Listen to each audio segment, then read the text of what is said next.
The Confessions of Saint Augustine, Book 5, Chapter 5, following. For when I hear any Christian brother ignorant of these things and mistaken on them, I can patiently behold such a man holding his opinion. Nor do I see that any ignorance as to the position of character of the corporeal creation can injure him, so long as he does not believe anything unworthy of you, O Lord, the Creator of all. But it does injure him if he imagine it to pertain to the form of the doctrine of piety, and will yet affirm that too stiffly whereof he is ignorant. And yet is even such an infirmity in the infancy of faith born by our Mother Charity, till the newborn may grow up unto a perfect man, so as not to be carried about with every wind of doctrine. But in him who in such wise presumed to be the teacher, source, guide, chief of all whom he could so persuade,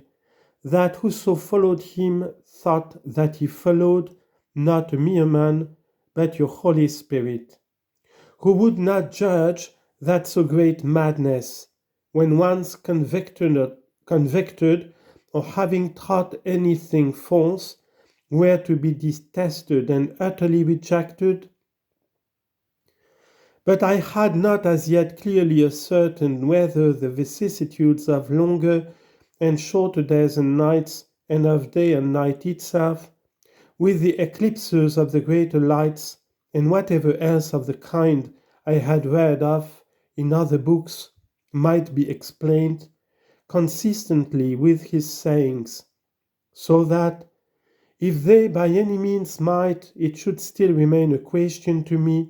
whether it were so or no, but I might, on account of his reputed sanctity, rest my credence upon his authority. Chapter 6. And for almost all those 9 years wherein with unsettled mind I had been their disciple, I had longed but too intensely for the coming of this Faustus. For the rest of the sect whom by chance I had lighted upon, when unable to solve my objections about these things, still held out to me the coming of this Faustus, by conference with whom these and greater difficulties, if I had them, were to be most readily and abundantly cleared.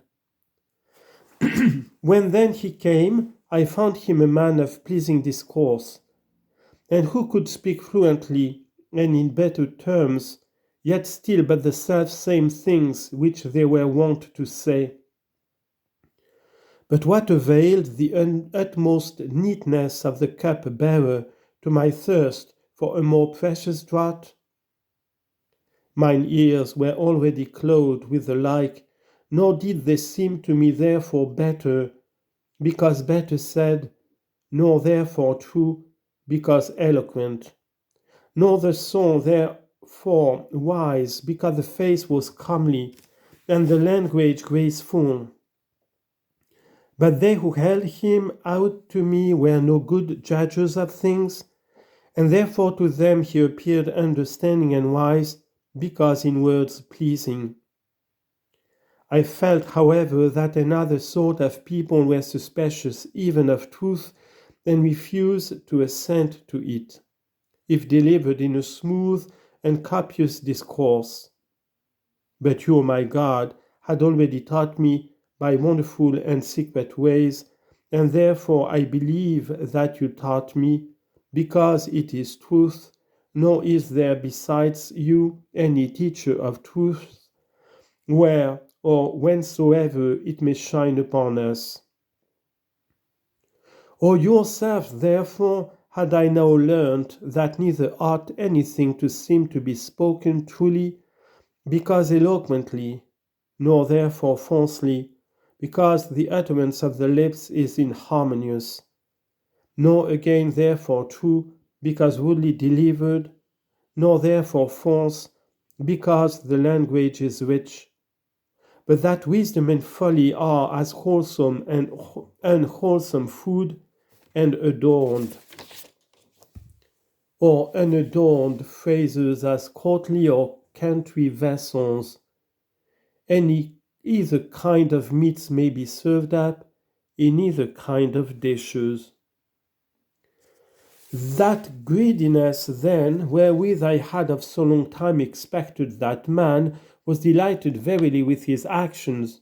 and feeling when disputing, and his choice and readiness of words to clothe his ideas.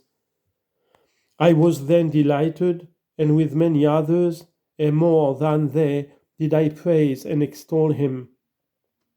It troubled me, however, that in the assembly of his auditors I was not allowed to put in and communicate those questions that troubled me in familiar converse with him, which when I might, and with my friends began to engage his ears at such times as it was not unbecoming for him to discuss with me, and had brought forward such things as moved me. I found him first utterly ignorant of liberal sciences, save grammar, and that but in an ordinary way. But because he had read some of Tully's orations, a very few books of Seneca, some things of the poets, and such few volumes of his own sect as were written in Latin and neatly, and was daily practiced in speaking, he acquired a certain eloquence, which proved the more pleasing and seductive, because, under the guidance of a good wit, and with a kind of natural gracefulness, is it not thus, as I recall it, O Lord my God? You, judge of my conscience? Before you is my heart and my remembrance, who did at that time direct me by the hidden mystery of your providence, and did set those shameful errors of mind before my face,